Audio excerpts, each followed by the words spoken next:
Es tan fácil darle una licencia a cualquier persona para que maneje un motor. Según datos del mismo Intran, menos del 1% de los motociclistas tienen licencia de motocicleta, lo que quiere decir que andan sin licencia la mayoría. Entonces, tú no puedes vivir en una sociedad donde esa sea la regla de juego. Mi queja siempre ha sido, nosotros cada año contamos muertos y ya, no hacemos nada con la data.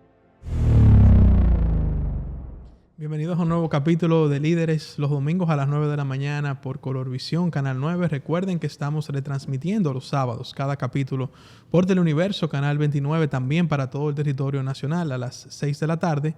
Y estamos en las plataformas de Faya Media a través del YouTube de Faya Media y en nuestro canal de Spotify, Líderes con Orlando Jorge Villegas. Un tema que está picante en estos días. Y yo no diría que en estos días, siempre ha estado, pero naturalmente cuando ocurre una tragedia los temas toman un pico, y es el tema de nuestro tránsito, del desorden de los motoristas, de la falta de orden en las calles de la República Dominicana. Y para eso me complace tener aquí a Aníbal Hermoso, que es mejor conocido como Accidentes RD. Yo creo que todo el mundo te conoce por tu cuenta de redes Accidentes RD, que hace un trabajo responsable de informar y denunciar situaciones que ocurren en el tránsito en la República Dominicana. Aníbal, gracias de verdad por estar con nosotros en Líderes esta semana. Gracias por la invitación. Realmente es un tema que nos preocupa a todos y que, como bien tú mencionas, siempre se mantiene, pero hay momentos donde aumenta la tensión, que es el caso de los motociclistas en ese sentido. Tú sabes que he tenido la oportunidad de viajar a muchos países y en América Latina yo no voy a usar la palabra fenómeno porque no son un fenómeno. Digamos, la presencia de motoristas no es solamente de República Dominicana. Sin embargo, sí yo he visto países donde están mucho más regulados que en la República Dominicana. Y en otros he visto el mismo desorden también. ¿Por qué la motocicleta se vuelve una herramienta tan, digamos, necesaria en estas sociedades de América Latina? Mira, fíjate que dijiste una palabra muy importante y es regulación. Definitivamente ese es el mal principal. Quizá en otros países como Colombia está regulado y por eso no tienen ese desorden, pero en República Dominicana es un tema de necesidad. Es la motocicleta hoy en día, tú vas a cualquier dealer de motocicleta y tú te la llevas prácticamente con nada de dinero. Entonces, el fácil acceso, la gente la necesita para moverse, es más fácil, tú consumes menos combustible. Porque, seamos claros, el desorden real no es el que tiene un motor de alta gama, de alto cilindraje. El de clase baja, y lo utiliza para trabajo, para transportarse. Y lamentablemente la falta de regularizar ese tipo de transporte es lo que no tiene realmente como estamos ahora con este desorden. ¿Soy yo o hay más motoristas en la República Dominicana últimamente? Lo que se pudieron contar son más de 3 millones de motocicletas. Según la DGI, aproximadamente el parque vehicular de República Dominicana es de 6 millones. O sea, más del 50% son motocicletas. Y cuando digo lo que se pudieron contar, no lo digo de manera sarcástica ni de broma, es que aquí entran motocicletas desarmadas, se arman en República Dominicana y muy probable que no tengan ningún registro a través de aduana. Inevitablemente nosotros estamos viviendo situaciones trágicas con los motoristas.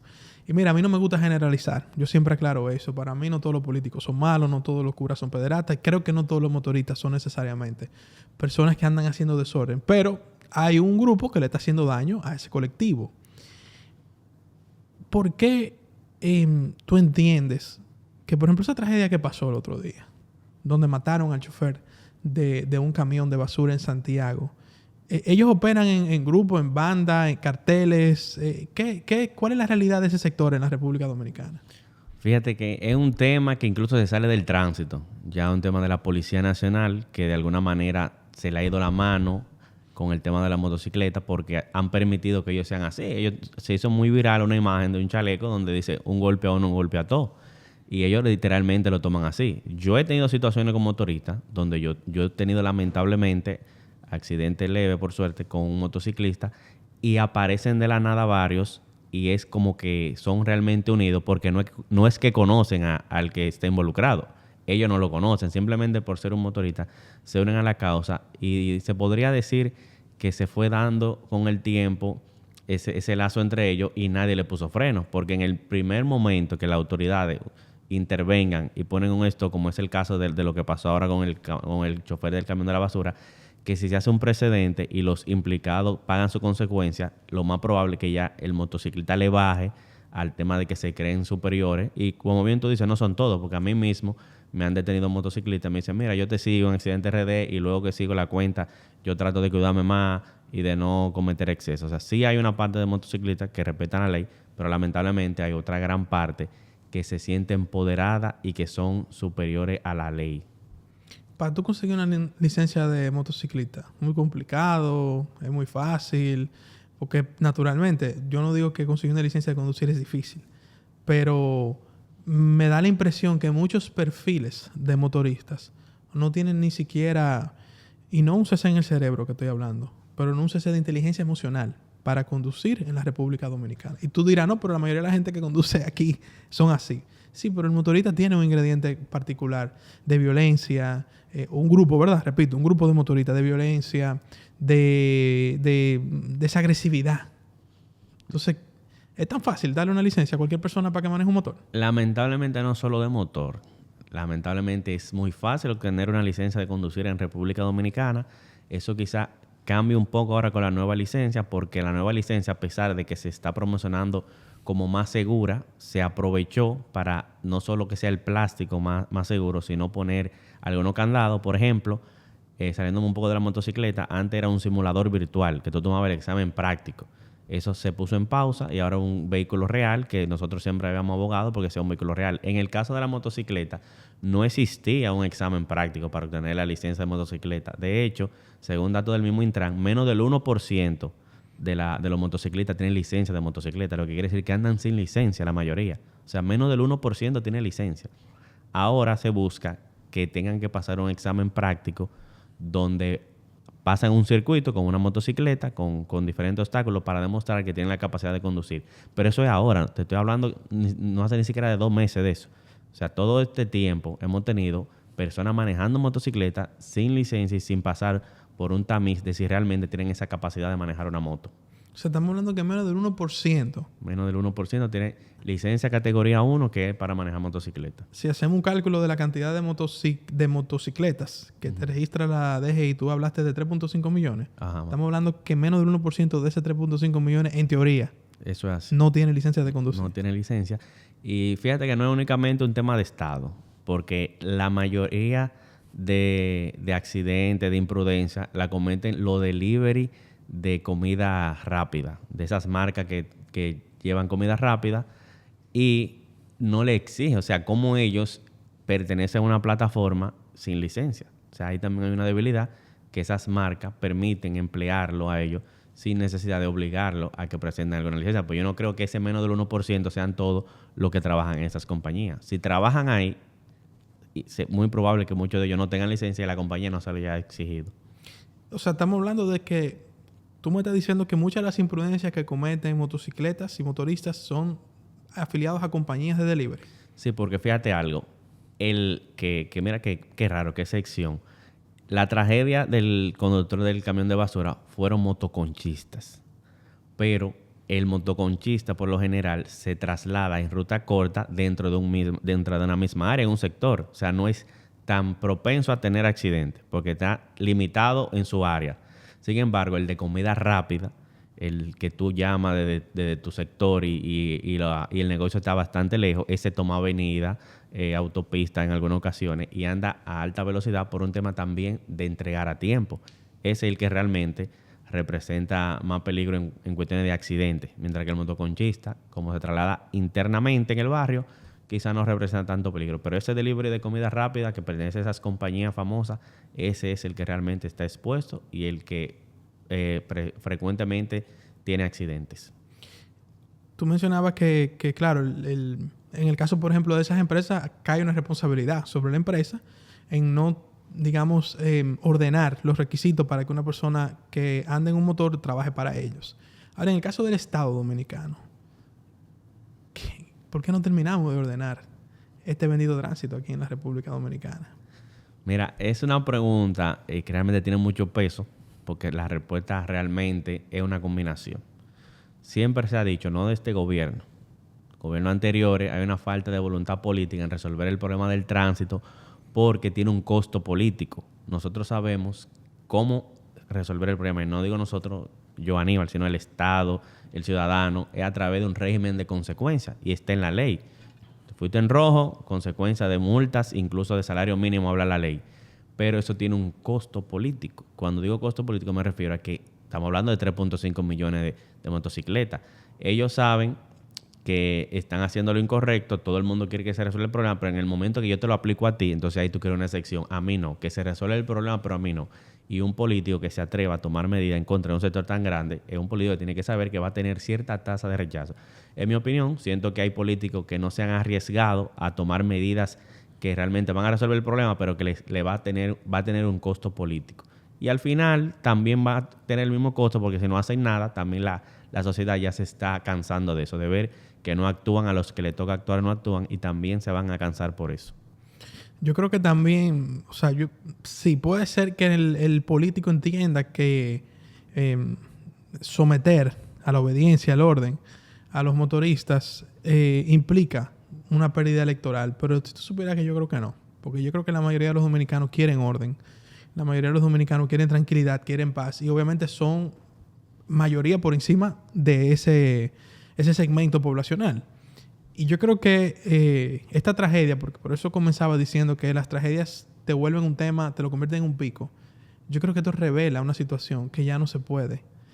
No puede remediarse con un parche. Esto no puede ser de que vamos a ponerle chaleco o de que vamos a numerarlo. Para mí esa no es la solución a esta realidad de un grupo de personas dentro de otro grupo poblacional, porque repito, no estoy generalizando, que andan haciendo desorden en la calle. Ahí ayer leí yo un post de una joven, no recuerdo su nombre ahora, que dijo que un motorista le chocó, pasó lo mismo, llegaron como 4 más, le rodearon el carro, ella estaba con su hija, le vocearon todo tipo de improperios, y lo que ella le tocó fue que cuando el semáforo se puso en verde, salí huyendo porque no le quedaba de otra. Entonces tú no puedes vivir en una sociedad donde esa sea la regla de juego en el espacio vehicular. No puede ser la regla de juego. Sí, yo diría que hay que aprovechar tu espacio, quisiera aprovechar, porque realmente hay un grupo que está culpando a la ley. La ley de tránsito es bien clara y no discrimina que motorista no, vehículo de 4 ruedas sí. Hay una confusión en eso. La ley realmente sanciona de manera igual a todo el que infrinja la ley. El tema está en la aplicación. Siempre hago esta historia cuando tocamos el tema de los motociclistas, y es que yo tenía una persona cercana a mí que un motorista se le estrelló echando una carrera y el motorista lo demandó y ganó el caso. Entonces aquí hay un tema en los tribunales. Siempre se ha dicho, no quiero confirmarlo, pero siempre se ha dicho que hay un favoritismo hacia el motorista cuando llegan a los tribunales, y es una combinación entre abogados y lo que tienen que resolver el problema. Entonces, ahí es que hay que examinar qué es lo que está pasando, porque la ley en ningún lado dice que el motorista, por ser el más vulnerable, como muchos dicen en la calle, tiene privilegio. Eso no es así.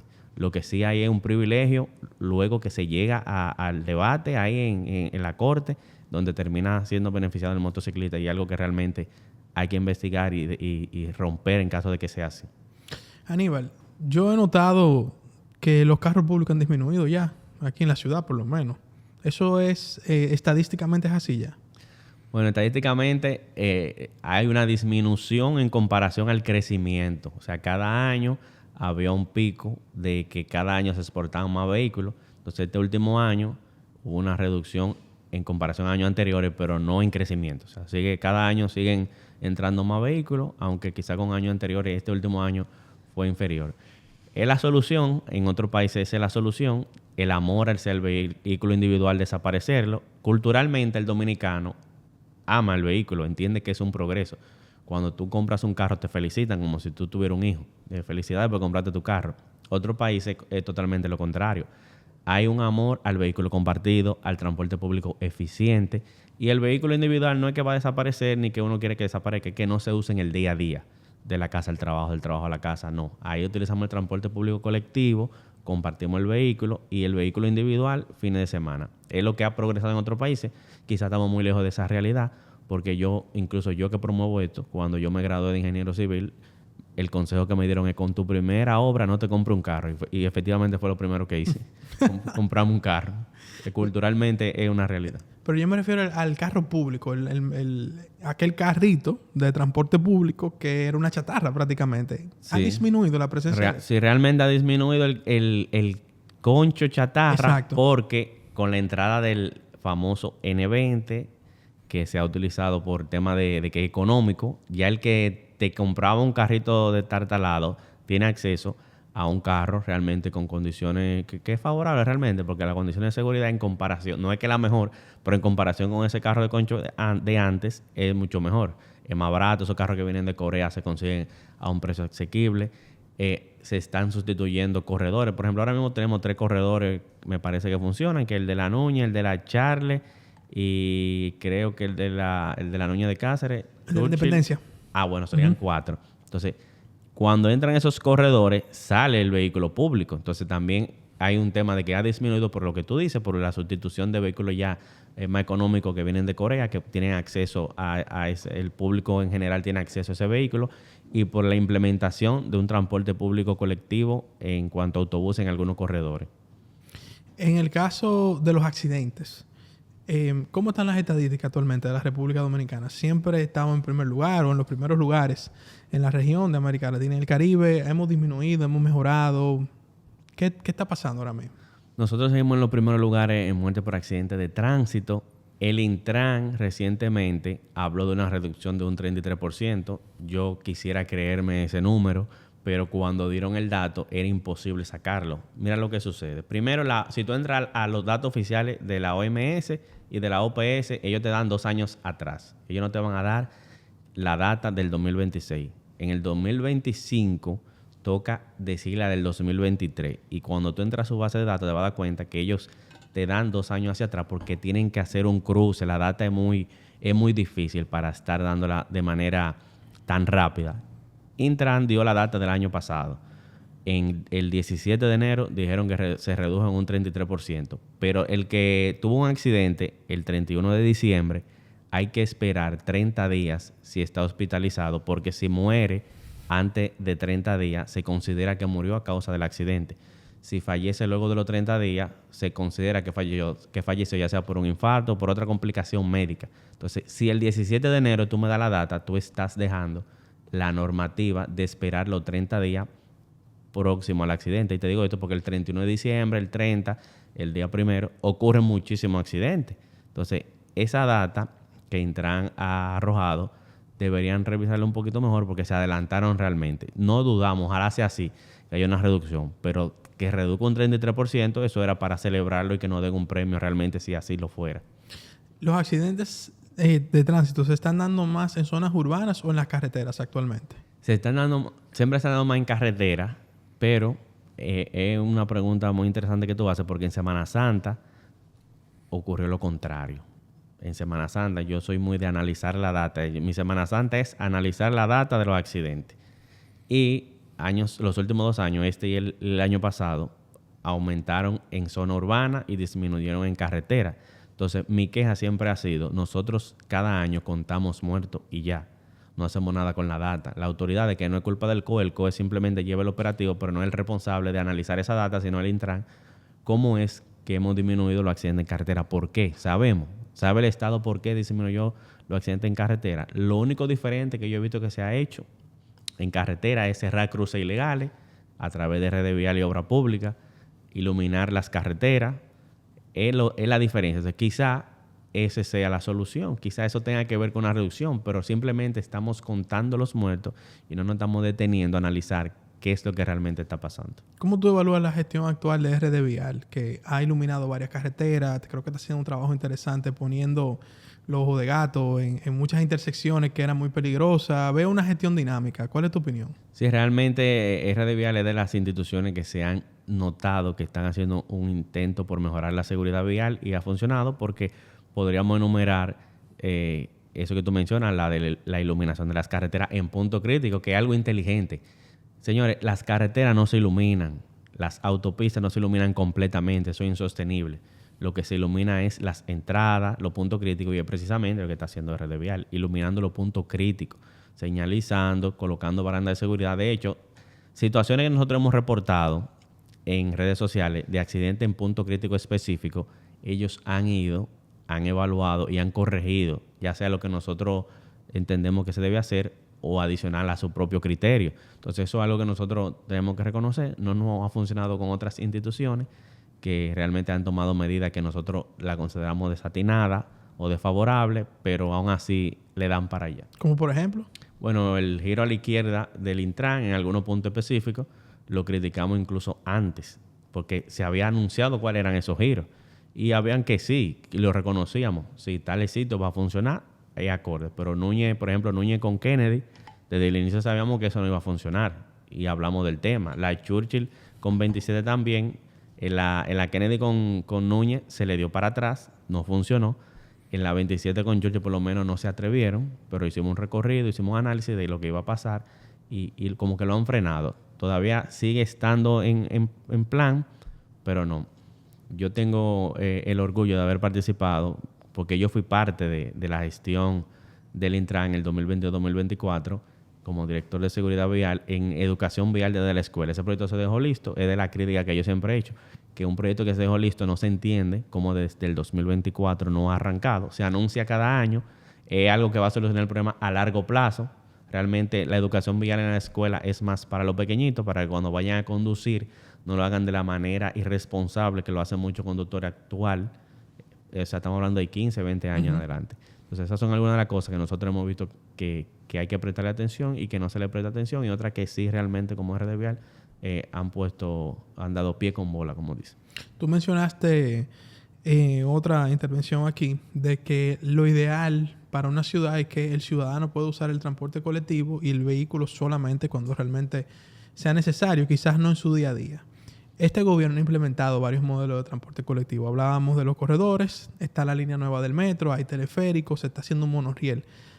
¿Cómo tú evalúas esos proyectos del gobierno que son de transporte colectivo? Ese es realmente los proyectos que necesitamos. De hecho, yo espero ansioso ese monorriel. En una ocasión se habló de un tranvía, no sé si fue que se cambió por el monorriel o aparte, pero el transporte como ese es que en países similares al nuestro han funcionado. Ahí es que tenemos que apostar. El metro ha sido la mejor obra en materia de transporte público y alimentarlo con más líneas es lo correcto. Y la que ya tenemos, alimentarla con más vagones, es lo correcto, porque lo único malo que tiene el metro ahora mismo que tú vas y realmente la cantidad de demanda que tiene es saturado, está saturado, entonces eso se mejora con más vagones. El tranvía definitivamente va a marcar un antes después, y esos autobuses, esos corredores también aportan muchísimo al transporte público colectivo. Hay un reclamo, yo diría que de una gran parte de la sociedad, con la autopista 6 de noviembre. Ahí ocurren muchos accidentes, muchas tragedias. ¿Tú crees que hay una oportunidad de corregir, ampliar, arreglar la autopista 6 de noviembre? Definitivamente. Fíjate que la número 1 es la autopista Duarte en materia de accidentes y se ha ido reduciendo. En la autopista Duarte se intervino, se quitaron los cruces ilegales, se pusieron puentes peatonales motorizados y la 6 de noviembre no es la excepción. Tiene el mismo escenario. Tiene muchísimos cruces ilegales que nosotros tuvimos la oportunidad de hacer ese levantamiento de cuáles son esos puntos críticos que propensos a accidentes y se solucionan así, cerrando cruces ilegales, implementando cruces motorizados y peatonales, de alguna manera señalizando, porque es una carretera que carece de señalización, y hubo a alguien que se le ocurrió en algún momento ampliarlo a un tercer carril cuando no era necesario. Entonces, cuando tú vas en ese tercer carril, de repente tú te encuentras con un obstáculo. Cada vez que tú llegas a un puente, tienes que abandonar el carril, ese tercer carril, porque no hay una continuidad. En la autopista Duarte, ese tercer carril que se ha construido tiene continuidad. Entonces, básicamente, a la 6 de noviembre hay que replicar los trabajos que se le está haciendo a la autopista Duarte en muchos de los casos. ¿Hay otra autopista o carretera que tú entiendas que necesita una intervención urgente para evitar situaciones trágicas? Bueno, se fusionan, pero la 6 de noviembre se convierte en la carretera Sánchez. Yo diría que la carretera Sánchez es la real olvidada. Se han intervenido otras carreteras, se nota el interés, pero la carretera Sánchez, desde que tú cruzas el peaje por el malecón hasta que se acaba, es una carretera que yo diría que es la que menos se le ha invertido, a excepción de las circunvalaciones que se le han, de la de Baní y la de Asua, para no tener que transitarla en todo momento. Pero la carretera Sánchez es una vía que necesita urgentemente una intervención. Aníbal, quiero darte las gracias por conversar con nosotros sobre estos temas. Nosotros hacemos un llamado desde aquí a no quiero decir la conciencia porque eso ya es muy cliché, pero a que se imponga el orden en el tránsito en la República Dominicana. Yo creo que el gobierno ha hecho un buen trabajo, como hablamos, interviniendo algunas zonas, como es el caso de la autopista Duarte, que se ha hecho un gran trabajo en algunas áreas. El transporte colectivo, que se está haciendo el trabajo, pero hay que poner orden en la calle. No se puede permitir ya un desorden, ni de los motoristas, ni de ningún público que atente contra la tranquilidad de los ciudadanos, porque ya de por sí el tránsito, sobre todo en la capital, es bien pesado. Es una carga mental difícil, coger tapones, gente al lado que son imprudentes. Entonces yo creo que el llamado que yo hago aquí con tu venia es al orden, aquí en la ciudad capital principalmente, pero en cualquier polo donde el desorden quiere irritar la tranquilidad de los ciudadanos. Así es. Yo, de hecho, siempre digo que es una utopía pensar que mañana, si nos acostamos hoy y mañana decimos ser conductores responsables, ya no vamos a ser el país número 1 en accidentes de tránsito. Realmente es una utopía, un sueño. Nosotros necesitamos, aunque es posible, pero es muy difícil, lo que necesitamos realmente es régimen de consecuencias y una fiscalización más efectiva y apostar a la tecnología. Totalmente de acuerdo contigo. Aníbal, muchas gracias y ustedes será hasta el próximo domingo aquí en Líderes. Orlando Salvador Jorge Villegas es un comunicador, director de prensa, empresario de publicidad y exdiputado de la República Dominicana. Es el presidente del grupo de comunicaciones Falla Group, un medio que en tan poco tiempo se ha posicionado por su credibilidad en el país. Es el productor y conductor del espacio que dirigía su padre Orlando Jorge Mera, Líderes, que se transmite por Color Visión. Gracias en primer lugar a mi querido hermano Kelvin Faña por darme la oportunidad de participar con ustedes en este encuentro tan importante de medios digitales, medios emergentes de comunicación como nosotros, como el Grupo Falla, y darme la oportunidad de contarles un poco de nuestra experiencia, de las transformaciones que estamos viviendo y poder aportar un gran granito de arena en este espacio con tantos comunicadores jóvenes importantes que están aquí reunidos. Así que, Kelvin, muchas gracias por siempre apoyarme, siempre creer en mí, siempre estar en mis proyectos y también nosotros poder apoyarte a ti en esta iniciativa. Yo sé que muchos de ustedes quizás recientemente visualizaban mi faceta política, que naturalmente es parte de lo que representa Orlando Jorge Villegas, pero antes de ser diputado, de activar en política, Orlando Jorge Villegas fue periodista de calle, fue reportero, fue ejecutivo de medios de comunicación, fue panelista de programas de radio. O sea que yo conozco exactamente lo que ustedes hacen, lo que viven y lo que también desean.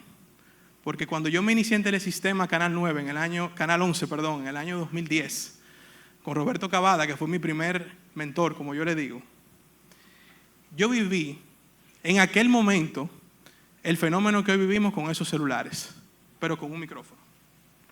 Yo recuerdo cuando tomé por primera vez el micrófono, que me dieron la oportunidad de ser reportero, porque yo comencé desde el archivo, edición, me pasaron por todos los departamentos, hasta que un día le dije a Roberto, sácame a la calle, hermano, porque yo lo que quiero es salir en televisión. Y recuerdo el 24 de septiembre del 2010, porque era el Día de la Mercedes, fue la primera oportunidad que me dieron de ir a hacer un reportaje en el sector de Capotillo, que había pasado una tragedia lamentable del asesinato de una joven, y ese fue mi primer reportaje.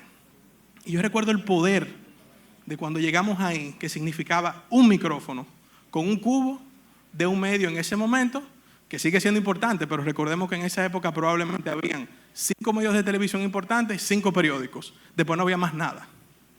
Apenas Twitter comenzaba en esa época y habían pocos tuiteros, que ya obviamente hoy Twitter es una red mucho más desarrollada, pero yo recuerdo el poder de llegar a cualquier sector, de ir, que yo cubrí la Cámara de Diputados, cubrí la fuente de la policía, cubrí la fuente del Palacio Nacional. Cuando uno llegaba con ese micrófono, era como que Moisés abrió el mar.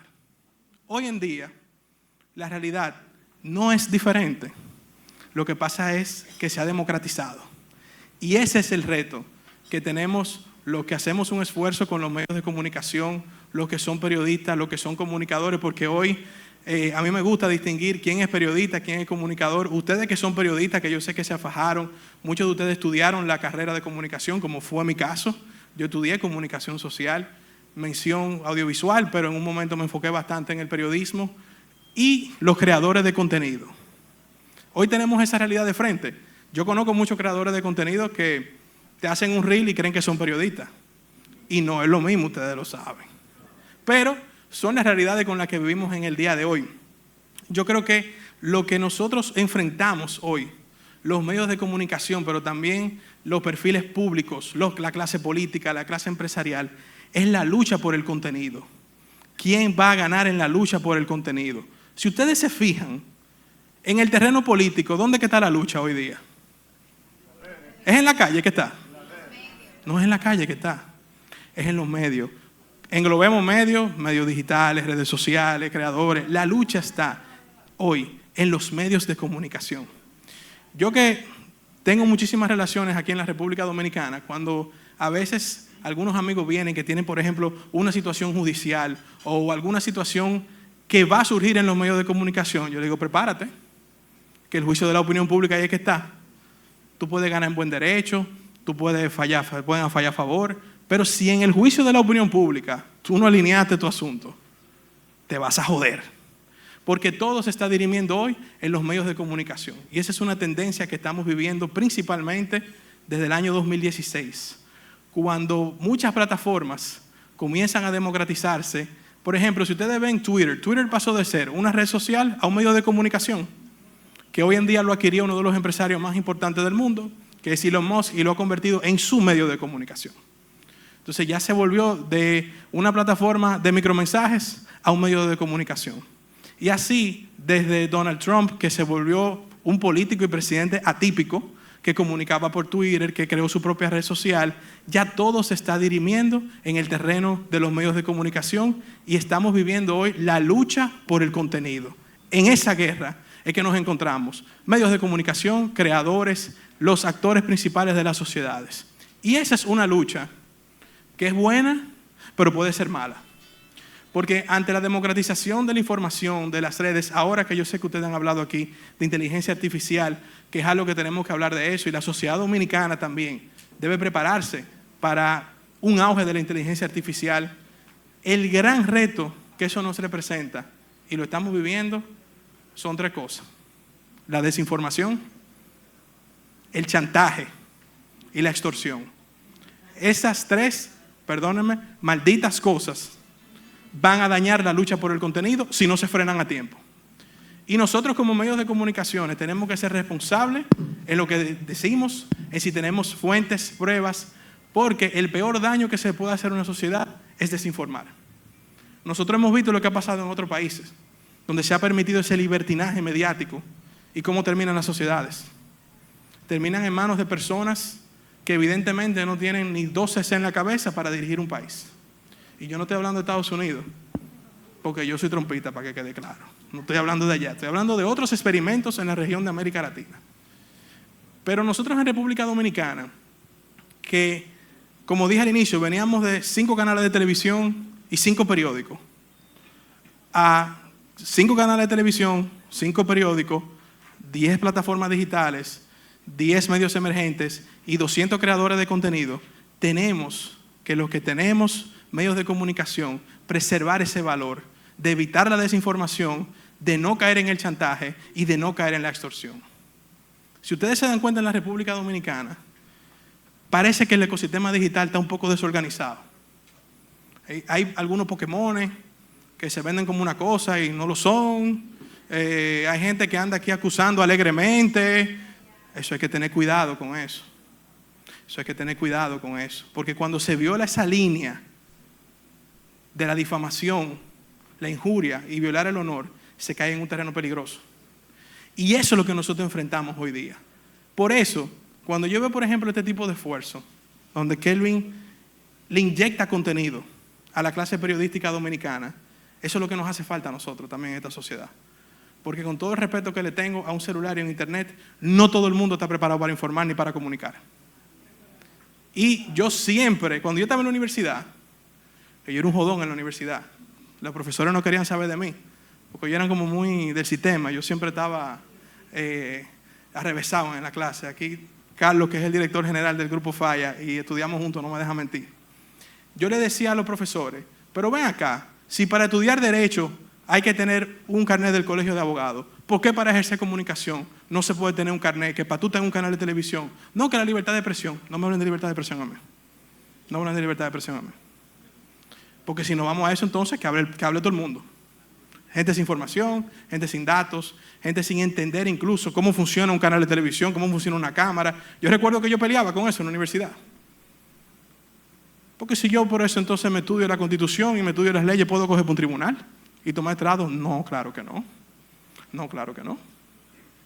Entonces nosotros tenemos aquí que hacer un compromiso ante todos estos retos que tienen los medios de comunicación en el día de hoy, que he mencionado algunos de ellos.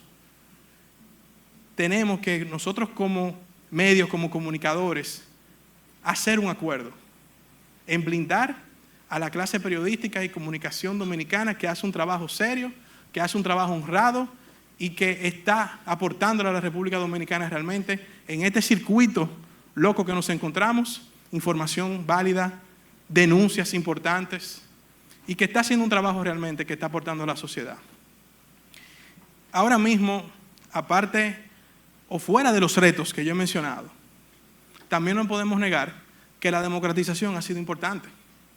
Porque antes también los medios de comunicación estaban en manos de 3 grupos empresariales. Y obviamente representaban los intereses de esos grupos empresariales, o los representan todavía. Y yo también siempre he dicho, los medios representan intereses, todos los medios. Pero cuando estaba en manos de un grupo solamente, era más difícil tener esta horizontalidad que nosotros encontramos hoy día. Y eso ha sido también parte importante y eso hay que aprovecharlo también. Y cuando uno ve jóvenes emprendiendo en medios de comunicación que realmente tienen una actitud, que tienen una seriedad, hay que apoyarlos, hay que abanderarlos y hay que fortalecer esos proyectos. Yo les decía a ustedes que yo me inicié como reportero en Telesistema Canal 11, quizá algunos de ustedes me vieron en ese momento. Aquí yo sé que la mayoría somos jóvenes, pero el que siempre le ha gustado esto, siempre veía un noticiero o escuchaba un programa de radio. Luego que yo salgo de Telesistema, un año y pico después, comienza el proyecto de AN7, que muchos de ustedes lo conocen.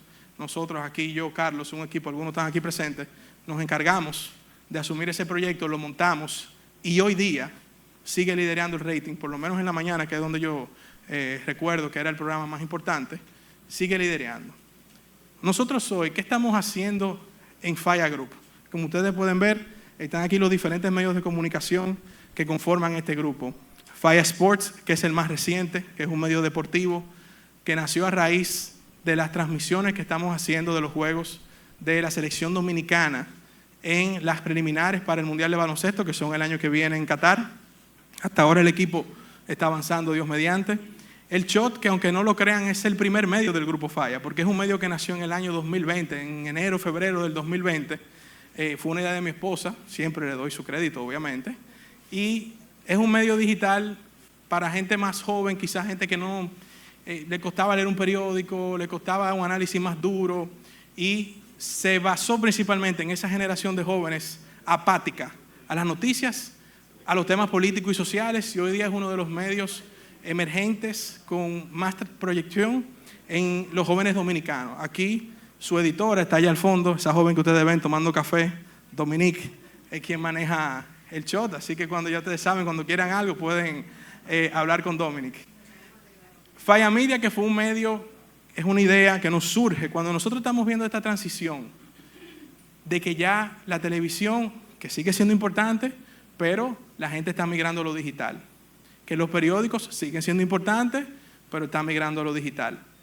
Y vemos que de alguna manera había que crear un híbrido entre esa importancia de los medios tradicionales, pero también las plataformas digitales. Nos nace Falla Media como una plataforma principalmente de podcast, de crear contenido, pero con un sistema como si fuera un canal de televisión.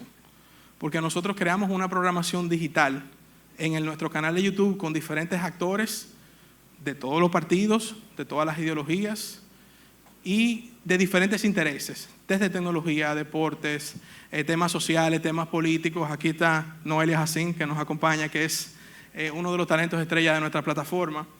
Ella llegó en los inicios de Falla Media, que fueron muy difíciles, como ustedes saben, de cualquier proyecto, y es quizás la plataforma audiovisual más importante de nuestro grupo. 180 grados es un proyecto reciente, que es otra página también de creación de contenido que hemos creado para las personas que quieran tener un contenido un poco más diversificado, pues se está trabajando a través de 180 grados. El periódico El Avance, que nace en el año 2024, nace en el año 2024 como una idea de unos amigos nuestros que cuando vieron todo lo que se estaba desarrollando nos dicen, pero ¿por qué ustedes no hacen un periódico? Y digo, bueno, está en carpeta, pero no teníamos una fecha ni teníamos realmente algo desarrollado. Ahí entonces Carlos Pérez y Diulca Pérez, que no pudo acompañarnos hoy, crean toda la idea, generan los formatos que ustedes ven. Les hemos entregado, creo que, no sé si se entregaron ya copias aquí de la versión impresa, no sé si lo entregaron o no. No la han entregado. Bueno, están ahí. Yo les pido por favor, Derian y Marcos, entréguenlo. Yo sé que ustedes lo han visto, pero quisimos traer otros ejemplares para que puedan verlo, porque se creó no solamente las versiones digitales, como todo, Instagram, la página, un gran equipo de periodistas que nos acompañan, jóvenes con mucho talento, pero quisimos crear un producto que no existe en la sociedad dominicana, que es un formato mensual en formato revista. Si ustedes se fijan, el periódico El Avance tiene un formato revistado, como varios medios norteamericanos. Tiene un formato más fresco, la portada es una caricatura. Tenemos un grupo de jóvenes creativos muy buenos que desarrollan la portada, buscan los temas. Y yo creo que el periódico El Avance se ha posicionado rápidamente como uno de los medios emergentes de noticias duras más importantes ahora mismo en nuestra sociedad. Como al final, quien está en información está en todo, creamos un medio también de entretenimiento que se llama LAI. Ustedes dirán, ¿y por qué se llama LAI? Se llama LAI porque ese joven que ustedes ven ahí, con esos lentecitos puestos, el joven Rocco Reyes, que es la mente maestra creativa de todo nuestro grupo, siempre yo le preguntaba, dime Rocco, ¿cómo tú estás? Él me decía, LAI. Y día tras día, dime Rocco, ¿en qué tú estás? LAI. Y LAI es light, estoy ligero. Él siempre está ligero, mírenlo cómo está, que no se inmuta, se ríe de chepa ahora ahí. Entonces, así mismo como él está LAI, creamos el medio LAI, que es de entretenimiento. También hay un grupo de jóvenes amantes de todo el tema de farándula, entretenimiento, que forman parte de esta plataforma. Y los dos últimos medios que ustedes ven ya es un paso importante en nuestro grupo, porque como les dije al inicio, aquí lo que hay es una lucha por el contenido. ¿Qué estaba pasando en los medios tradicionales? Y ustedes todos están conscientes de eso. Muchos medios tradicionales no entienden las plataformas digitales, no entienden el mundo digital, no entienden el algoritmo. Y como se quedaron atrás en ese sentido, tanto nosotros que no tenemos medios, digamos, tradicionales, no tenemos un canal de televisión, no tenemos una emisora de radio, vimos una oportunidad importante en el mercado dominicano, que es hacer alianzas con esos medios tradicionales. Ante la ausencia, por diferentes aspectos, de entender este ecosistema, nosotros encontramos espacios, como en el caso de Fallas Radio en Super QFM, que ellos querían un espacio que los dejara entrar en el ecosistema digital. Por eso nace Fallas Radio. Es una alianza estratégica entre un medio tradicional y un medio emergente. Tú tienes la frecuencia, yo tengo el contenido. Vamos a hacer un acuerdo. Así nace Fallas Radio. Y Me Sube el Show, que es el último, yo diría, lanzamiento de nuestro grupo, que es un programa de radio de entretenimiento, donde tiene una mezcla interesante ese programa de radio, porque es de entretenimiento y comedia, ¿verdad, Rocco? Tienen componentes de comedia, pero Rocco hizo un elenco muy interesante, porque no solamente buscó a Eduardo Santos, que muchos de ustedes lo conocen, el hijo de Jochi Santos, que es un comediante también, como su padre, tiene mucho talento, y el Pío, que también ya es una persona que tiene una trayectoria, pero Rocco entró una TikToker a la radio, que es Jennifer Boció. Ella nunca había estado en medios, pero en TikTok es una máquina de contenido, y Rocco la agarró y la trajo a la radio ahora ella, para hacer esa transición de ese contenido, digamos, que ella hace en sus redes, de alguna manera traerle un programa de radio. Y también está Dianabel Gómez, y ese es nuestro último producto. Al igual que como le explicaba a ustedes, Power FM, la emisora, buscando alianza con un grupo que haga contenido, pues llegamos a este acuerdo donde lo mismo, tú tienes la frecuencia y el espacio, nosotros tenemos el contenido. Vamos a hacer algo en conjunto. Eso está pasando mucho, eso va a ser más frecuente en esta sociedad. Ustedes se darán cuenta, muchos medios tradicionales buscarán las plataformas emergentes y digitales para hacer alianzas de contenido. Porque, para concluir, lo que he dicho aquí durante prácticamente 20 minutos, nosotros estamos en una lucha por el contenido. Todo el mundo quiere verse, todo el mundo quiere views, todo el mundo quiere sonar. La pregunta es, ¿quién va a lograr realmente llamar la atención? Yo creo en el trabajo en el tiempo, no creo en los proyectos microondas. Yo por eso, y les pido a todos ustedes, un fuerte aplauso a Kelvin Faña, porque él ha sabido construir su trayectoria con calma, con paciencia y con trabajo. Yo creo en esos proyectos, nosotros estamos alineados con esa visión en el Grupo Falla. Y ya para terminar, yo quiero hacer un anuncio aquí, Kelvin, que nosotros aquí en este congreso ante ustedes anunciamos que nosotros somos el primer grupo de medios que estamos creando la primera plataforma de inteligencia artificial en la República Dominicana para consultar contenidos, para consultar informaciones y también para trabajo de manera con ese motor de inteligencia artificial. Próximamente ustedes van a ver Falla IA. Lo estarán viendo próximamente. Estaremos presentando nuestro primer prototipo aún en este año, pero no quería aprovechar este espacio, Kelvin, en tu espacio. Tú que eres un gran promotor de los medios digitales y que estás ahora enfocado en el impacto de la inteligencia artificial, somos el primer grupo de medios que estamos creando no nuestra propia herramienta, una herramienta para todo el país de inteligencia artificial. Quiero darles las gracias por escucharme, por escuchar mi historia, por escuchar la historia de nuestro grupo. Pongo a la orden todas las plataformas del Grupo Falla para todos ustedes. Aquí mencioné a varios de los que nos acompañan en este esfuerzo. Estamos a su orden y nuevamente, Kelvin, muchas felicidades por este esfuerzo que haces con este congreso y a todos ustedes, señores, éxitos en sus carreras profesionales y vamos a construir contenido que valga la pena, contenido que realmente impacte. No busquemos view por buscar view, no busquemos por sonar. Yo creo que eso le hace daño a la sociedad. Yo creo que nosotros tenemos talento y capacidad para hacer un contenido que realmente valga la pena. Muchas gracias.